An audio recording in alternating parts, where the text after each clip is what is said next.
یعنی ہم پرابلم میں اللہ رسول کی طرف رجوع بعد میں لاتے ہیں، جب ڈاکٹر منع کر دیں، جب وکیل منع کر دے، پھر کہتے ہیں چلو اب دعا کریں۔ بھائی پہلے دعا کریں نا، پہلے اللہ کی طرف رجوع لائیں۔ اور آپ چاہتے ہیں بیماریوں سے بچیں، اب غور سے یہ دعا تقریباً کو یاد بھی ہوگی، بسم اللہ الذی لا یضر مع اسمہ شیء فی الارض ولا فی السماء وہو السمیع العلیم۔ ویسے تو یہ کھانا کھانے سے پہلے کی دعا ہے، لیکن اس کا میننگ بڑا کمال کا ہے۔ اس کا معنی کیا ہے؟ اس رب کے نام سے جس کے نام کی برکت سے کسی چیز سے تکلیف نہیں پہنچتی ہے، ضرر نہیں پہنچتا ہے۔ جب آپ اللہ کے نام سے یہ بات کر رہے ہو تو انشاءاللہ نہ کھانا تکلیف پہنچائے گا، نہ جناب کوئی بیماری قریب آئے گی۔ آقا فرماتے ہیں جو بندہ صبح و شام 3 مرتبہ یہ دعا پڑھ لے تو کوئی بڑی پریشانی اسے نہیں پہنچے گی۔ تو پڑھے تو صحیح نا، اللہ کے نام کی برکتیں، قرآن حدیث میں جو الفاظ آئے یہ بڑے کمال کے الفاظ ہیں، یہ سمجھیے یہ زبردست قسم کے فارمولے ہیں۔ لیکن ہمیں اللہ رسول کا نام اور ذکر و اذکار کو چھوڑ کر ہم دنیاوی اسباب کے پیچھے بھاگ رہے ہیں۔ حالانکہ یاد رکھیے دنیا کی دوائی جو ہے تھوڑی دیر کے لیے آپ کو ٹھیک کر سکتی ہے، بلکہ بعض اوقات ڈاکٹر کہتے ہیں بلڈ پریشر کی دوائی ساری زندگی کھانی پڑے گی، شوگر ہے تو یہ لینا ہی پڑے گا۔ یعنی وہ دوائی بیماری دور نہیں کر رہی، وہ بیماری کو روک رہی ہے، بڑھنے سے بچا رہی ہے۔ مگر سبحان اللہ، کلام اللہ وہ ہے کہ اگر بندہ عمل کرے اللہ کرم فرما دے تو بیماری جڑ سے ختم ہو جاتی ہے۔ اللہ اکبر۔ طبرانی شریف میں ہے، نبی پاک علیہ الصلوۃ والسلام فرماتے ہیں لا حول ولا قوت الا باللہ دواء من 99 داء ایسرها الہم۔ فرمایا جو لا حول ولا قوت الا باللہ پڑھے تو یہ وظیفہ 99 بیماریوں کی دوا ہے۔ اب سے کتنی دیر لگتی ہے پڑھنے میں؟ اور پھر فرمایا جس میں سب سے چھوٹی بیماری غم ہے۔ اچھا کون ہے جس کو غم نہیں ہے؟ تکلیفیں، غم، اگر غم دور کرنا ہے، فرمایا 99 میں سب سے چھوٹی بیماری غم ہے، تو پھر تو ہر غمگین کو لا حول ولا قوت الا باللہ پڑھتے رہنا چاہیے، اور یہ کمال کا وظیفہ ہے۔ ایک اور روایت میں ہے جو 100 مرتبہ لا حول ولا قوت پڑھے اسے کبھی تنگ دستی نہیں ہوگی۔ اگر بزنس کم ہوا ہے، جاب کا پرابلم ہے، اگر پیسے پورے نہیں ہو رہے تو لا حول ولا قوت الا باللہ یہ اپنا ورد بنا لیں، اور کم از کم 100 ٹائم ضرور پڑھا کریں، پھر اس کی برکتیں دیکھیں۔ اے میرے پیارے اسلامی بھائیوں، بعض اوقات ایسی مصیبتیں دور ہو جاتی ہیں۔ اب ذرا غور سے سنیے گا، حضرت مالک اشجعی رضی اللہ تعالیٰ عنہ یہ صحابی رسول ہیں۔ ایک مرتبہ آپ کے بیٹے حضرت عوف بن مالک رضی اللہ تعالیٰ عنہ غیر مسلموں کے ہاں قید ہو گئے۔ اب سبحان اللہ، صحابہ کرام کو جب بھی کوئی ڈیفیکلٹی آتی تھی وہ سرکار دو عالم علیہ السلام کے پاس پہنچ جاتے، تو وہ وہاں حاضر ہوئے اور نبی پاک سے عرض کیا کہ حضور بیٹا گرفتار ہو گیا ہے، اب بتائیں دشمنوں کے ہاتھ میں گرفتار ہو گیا ہے۔ سرکار دو عالم علیہ السلام نے کیا حل بتایا؟ فرمایا کسی طرح بیٹے کو یہ بات پہنچا دو کہ لا حول ولا قوت الا باللہ کثرت سے پڑھنا شروع کر دے، ہے دشمن کی قید میں، اس تک یہ پیغام پہنچاؤ کہ کسی طرح یہ پڑھنا شروع کر دے۔ اب اپنے بیٹے تک آپ نے یہ پیغام پہنچایا، اللہ اکبر، وہ بیڑیوں میں جکڑا ہوا تھا، دشمن کی قید میں تھا۔ اب میں آپ کو حدیث سنا رہا ہوں، اس وظیفے کی برکت سے اس کی بیڑیاں خود بخود ٹوٹ کر گر گئیں اور وہ بندہ اپنے گھر واپس آ گیا۔ وظیفہ کس نے دیا تھا؟ سرکار دو عالم علیہ الصلوۃ والسلام نے۔ اچھا بعض اوقات کیا ہوتا ہے، لوگ کہتے ہیں وظیفہ تو میں بھی بڑے پڑھتا ہوں، دعائیں تو میں بھی بہت کرتا ہوں، ہمارا تو مسئلہ حل نہیں ہوتا، ہماری بیماری تو دور نہیں ہوتی۔ تو آلویز ریممبر، بیماریاں جو ہے نا، یا جو بھی چیز وظیفہ عمل کرے گا نا، وہ جب کرے گا جب آپ کو یقین ہو۔ آپ کو خود ہی بلیو نہیں ہے تو پھر کچھ نہیں ہونا۔ ہاں علماء فرماتے ہیں کہ جو بندہ دعا کرتے وقت یہ سوچے نا پتہ نہیں قبول ہوگی کہ نہیں ہوگی، پھر بھی کر لیتا ہوں، فرمایا پھر دعا قبول نہیں ہونی۔ دعا قبول ہی اس کی ہونی ہے جو یقین کے ساتھ، یقین کامل کے ساتھ۔ وظائف کا بھی معاملہ یہی ہے، تعویذ کا معاملہ بھی یہی ہے کہ آپ جب عمل کریں اس کو یقین کے ساتھ کریں، تذبذب کے ساتھ نہیں۔ پھر دیکھیں کیسے غیب کے خزانوں سے مدد ہوتی ہے۔ سبحان اللہ، مجھے وہ واقعہ یاد آ گیا، بریلی کے تاجدار امام عشق و محبت اعلیٰ حضرت امام اہل سنت ایک بار حج پر جا رہے ہیں، سمندر میں طوفان آ گیا، ایسا طوفان آیا پانی کے جہاز میں کہ لوگوں نے کلمہ پڑھنا شروع کیا، بلکہ کفن پہن لیے کہ اب جہاز کے پرخچے اڑ جائیں گے اور جہاز ڈوب جائے گا۔ اعلیٰ حضرت بڑے پرسکون تھے، والدہ بھی موجود تھی اس جہاز میں۔ آپ نے کہا اماں جی آپ نے گھبرانا نہیں ہے، میں اللہ کی قسم کھا کر کہتا ہوں جہاز کو کچھ نہیں ہونا۔ اچھا والدہ جانتی تھی بہت بڑے مفتی ہیں، ایسے کیسے کوئی قسم کھا سکتا ہے؟ اور تھوڑی دیر میں ایسا ہی ہوا کہ جہاز کام ڈاؤن اور بالکل سب چیزیں اسموتھ ہو گئی۔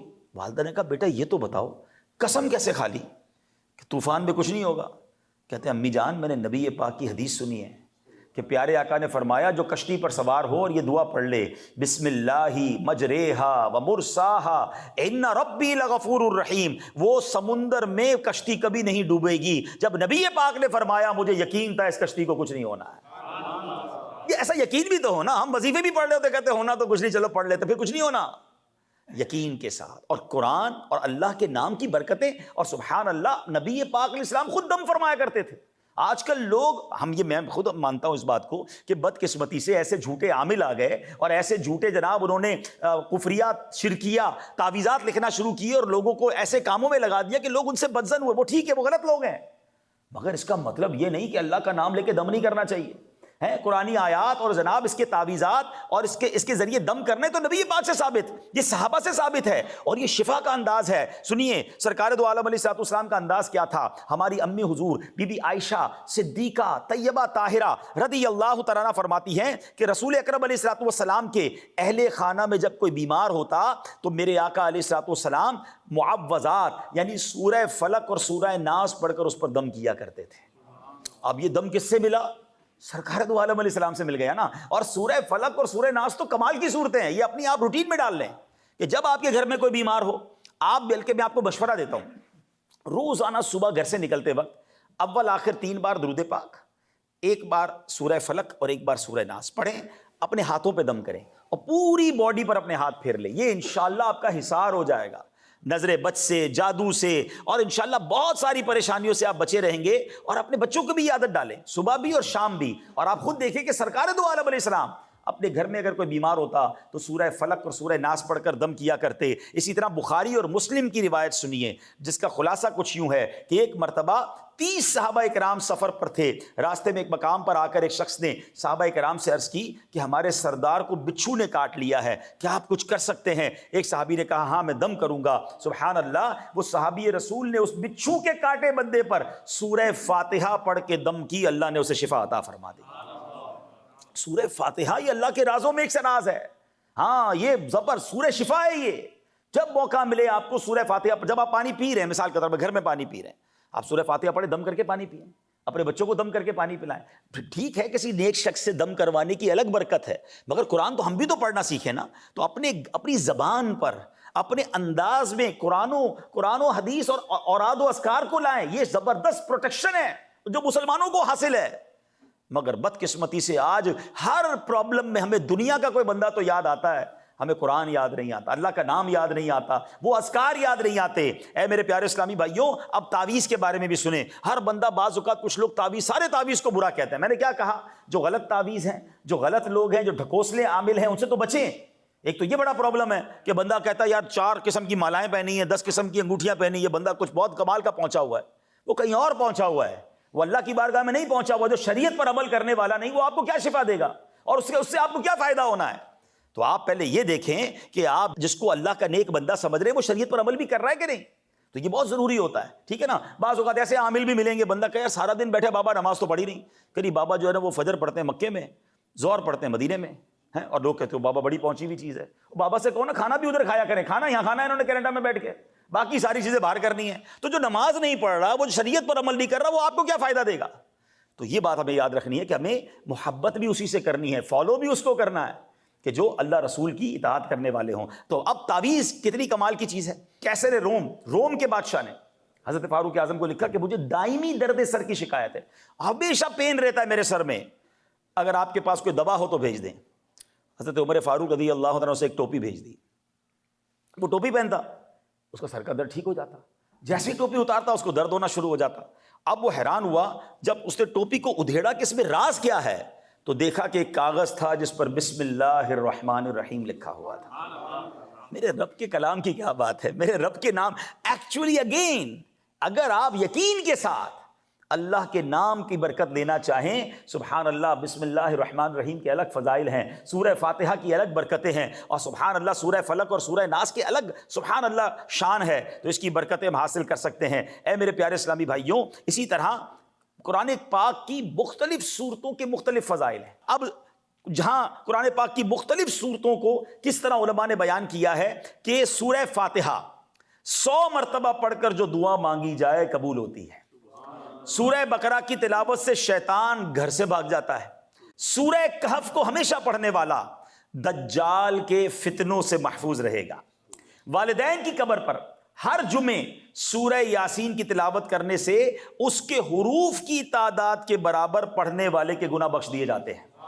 سورہ الدخان پڑھنے سے مشکل دور ہوتی ہے۔ جو مرنے کے قریب ہو، بعض اوقات آخری سکرات کا عالم ہوتا ہے، مرنے کا ٹائم اس کا قریب آ گیا، تو سورہ جاسیہ کا پڑھ کر دم کرنے سے ایمان پر موت نصیب ہوگی۔ سورہ حجرات، اس کا پڑھنا اور دم کر کے پینا گھر میں خیر و برکت کے لیے مفید ہے۔ سورہ قاف، وہ لوگ جن کے گارڈنز ہیں، جن کے کھیت ہیں، فرمایا سورہ قاف پڑھنے والے کا فائدہ کیا ہوگا کہ اس کی برکت سے باغ میں پھلوں کی کثرت ہوتی ہے۔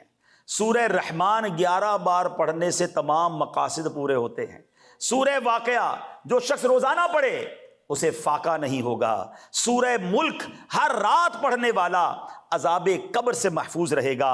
سورہ مزمل کو 11 بار پڑھنے سے مشکلیں آسان ہو جاتی ہیں۔ سورہ مدثر کو پڑھ کر حفظ قرآن کی دعا مانگنے سے قرآن کریم کا یاد کرنا آسان ہو جاتا ہے۔ بچے حفظ کر رہے ہوتے ہیں نا، قرآن کا سبق یاد نہیں ہو رہا ہوتا، تو دوبارہ بتاتا ہوں، جو کوئی سورہ مدثر پڑھے اس کے بعد اللہ سے دعا کرے کہ قرآن یاد ہو جائے، اس کا قرآن یاد کرنا آسان ہو جائے گا۔ کوئی مریض ہے، اس کے پاس سورہ مجادلہ پڑھے اور اس کا دم کرے، اللہ اس کو شفا عطا فرما دے گا۔ سورہ لیل، اللہ اکبر، پڑھنے سے ایلپسی کہ مریض کے کان میں دم کرے، انشاءاللہ اس کو دم میں اس کی اس بیماری میں شفا ہو جائے گی۔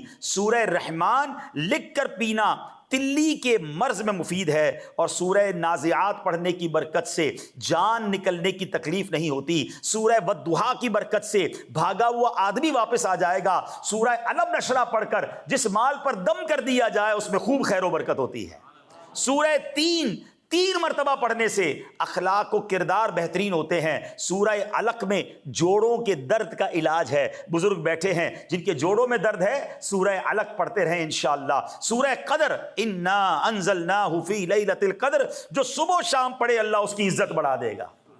سورہ بینہ برس اور یرکان کا علاج ہے۔ جس آدمی یا جانور پر نظر لگ گئی ہو، سورہ عادیات کا دم اس کے لیے مفید ہوگا۔ سورہ قارعہ پڑھنے سے بلاؤں سے حفاظت رہتی ہے۔ سورہ تکاثر کو 300 بار پڑھنے سے انشاءاللہ بہت جلد قرض اتر جاتا ہے۔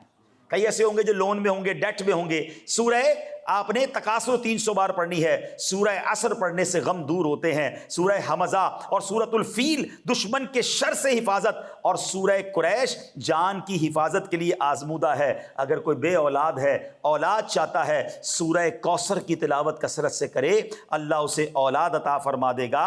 اور سبحان اللہ، سورہ کافرون 1/4 قرآن کے برابر ہے، چوتھائی قرآن کے برابر ہے، اور سورہ اخلاص 1/3 قرآن پاک کے برابر ہے۔ تو اے میرے پیارے اسلامی بھائیوں، یہ میں نے چند قرآن کی صورتوں کے فضائل اور بینیفٹس آپ کو بیان کیے ہیں۔ پہلے ادھر ادھر بھاگنے کی بجائے جو مسئلہ ہوا ہے قرآن سے رجوع لائیں۔ قرآن کہتا ہے کہ قرآن شفا ہے۔ نبی پاک فرماتے ہیں دا بیسٹ میڈیسن، سب سے بہترین دوا قرآن ہے۔ مگر بدقسمتی سے ہمارا تو قرآن سے ایک ہی تعلق رہ گیا ہے کہ جناب وہ ذرا گھر نیا لیا ہے، بچے بھیج دیں، قرآن خوانی کروانی ہے، نیا بزنس شروع کیا ہے، ذرا آئیے گا قرآن خوانی کرانی ہے، ایک قرآن کا سیٹ لے کر اپنے گھر میں رکھوانا ہے تاکہ قرآن کی برکتیں ملیں۔ بس ہم نے قرآن اسی لیے سمجھا ہے کہ چوم کے اور جناب بچوں سے قرآن خوانی کرا لی، ساڈا کم ہو گیا۔ نہیں میرے پیارے اسلامی بھائیوں، قرآن میں کیا کیا خزانے ہیں، قرآن میں کیا کیا میسیجز ہیں، قرآن میں ہمارے لیے کیا کچھ موجود ہے، ہمیں یہ حاصل کرنا ہوگا اور اس کی برکتیں حاصل کرنی ہوں گی۔ اللہ کرے کہ یہ بات ہمیں سمجھ آ جائے۔ جمعے کے دن قرآن کی کچھ صورتیں ایسی ہیں جو پڑھنے کے کمال کے فضائل ہیں۔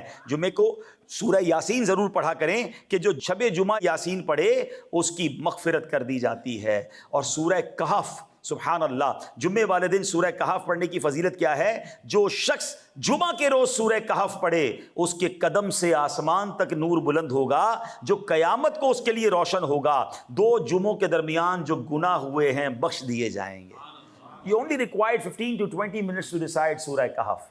اگر عادت بنا لیں کہ جمعے کی ایک نیکی 70 نیکیوں کے برابر ہے۔ اللہ کرے یہ ذہن بن جائے کہ جمعے کو میری نماز جمعہ کے علاوہ 1-1.5 گھنٹہ میرا مخصوص ہے جس میں یہ سارے وظائف میں نے پڑھنے ہیں۔ سورہ کہف پڑھوں، سورہ الدخان پڑھوں، سورہ یاسین پڑھوں، سورہ سبحان اللہ واقعہ پڑھ لوں تاکہ یہ برکتیں مجھے مل جائیں، اور کم از کم 313 بار درود پاک پڑھ لوں۔ اللہ اکبر۔ چلیں اللہ کرے کوئی ایک بھائی عمل کر لیں۔ ایک حدیث پاک اور بتا دیتا ہوں، کمال کی اسکیم ہے، اور نبی پاک علیہ السلام نے فرمایا جمعہ کے دن، حدیث کا خلاصہ ہے، جو 5 کام جمعے والے دن کر لے اس کے لیے جنت واجب ہو جاتی ہے۔ جو 5 کام کون سے ہیں؟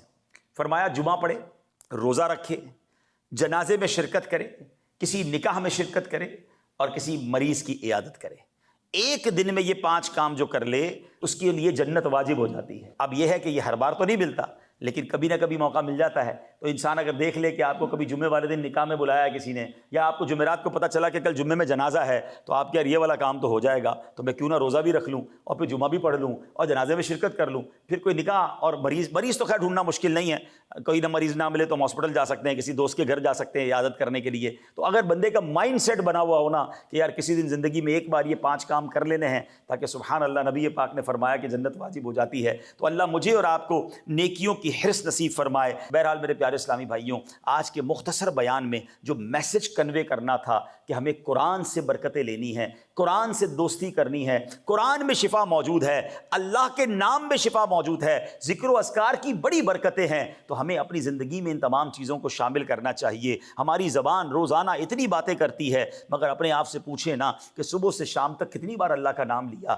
کتنی بار نبی پاک علیہ الصلوۃ والسلام کا نام لیا۔ وہ پنجابی شاعر بڑی پیاری بات کہتے ہیں، اور اسی شعر پر اپنی بات کو ختم کرتا ہوں۔ وہ کہتے ہیں، دل یاد لئی بنایا ہے، تعریف لئی زباں۔ What is the reason why Allah created us? وجہ کیا ہے؟ وہ بڑی پیاری بات کہتے ہیں، دل یاد لئی بنایا ہے، تعریف لئی زباں، دل یاد لئی بنایا ہے، تعریف لئی زباں، اکھیاں بڑائیاں سونے دے دیدار واسطے۔ اب بنایا کس لیے اور اب استعمال کیا کر رہے ہیں؟ تو آج سے نیت کریں انشاءاللہ خوب اللہ رسول کا ذکر اس زبان سے کریں گے، اور اس کی برکتیں آپ دیکھیں گے۔ تو لا حول ولا قوت الا باللہ، یہ بھی ہم نے سنا 100 بار پڑھنا ہے روزانہ انشاءاللہ۔ کلمہ پاک کی عادت ڈالیں، سورہ فلق اور سورہ ناس صبح شام پڑھیں، اپنے اوپر بھی دم کریں، اپنے بچوں پر بھی دم کریں، سورہ فاتحہ پڑھنے کی عادت ڈالیں، پھر دیکھیں انشاءاللہ کیسے بیماریوں سے، پریشانیوں سے محفوظ رہتے ہیں۔ اللہ ہمیں عمل کرنے کی توفیق عطا فرمائے۔ ایسی پیاری باتیں دعوت اسلامی کے ماحول میں سکھائی جاتی ہیں۔ آپ سے گزارش ہے کہ دعوت اسلامی کا پارٹ بنے تاکہ اسی طرح ہم آگے بڑھ کر لوگوں تک اللہ رسول کی بات پہنچائیں، انہیں سنتوں کی راہ پر خود بھی گامزن ہوں، دوسروں کو بھی لا سکیں۔ اللہ پاک ہمیں عمل کرنے کی توفیق عطا فرمائے۔ آمین بجاہ النبی الامین صلی اللہ علیہ وسلم۔